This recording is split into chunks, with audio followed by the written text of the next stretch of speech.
我叫董宝，今年26岁。我以前是在外地当小工的，搬上来之后自己开了一个小店。请取走包裹。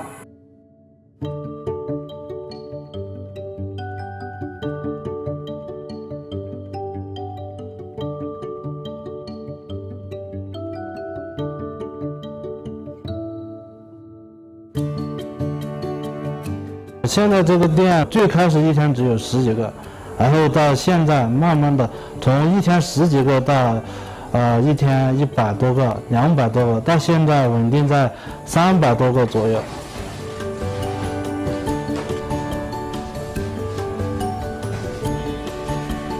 你准2个嘛？你准2个嘛？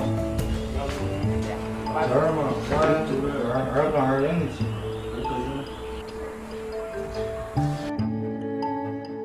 我们老家以前是在偏远的贫困山区、高寒山区，以前我们取一个包裹，自己骑摩托车要骑20多分钟，将近半个小时的路去乡镇上自己去取。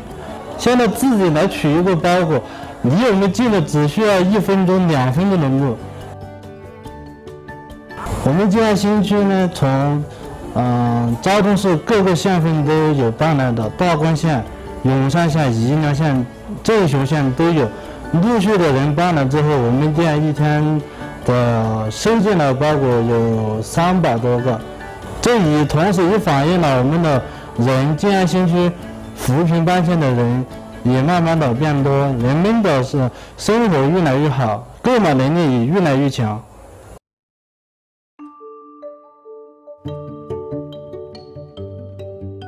我从永山县北海乡搬来的。禹王镇石灰村搬来的。道光上高桥。现在呢，我们静安新区搬上来的人用的一个共同的地址就是静安新区，这几个字代表的是我们所有搬迁上来的人群一个共同的一个家。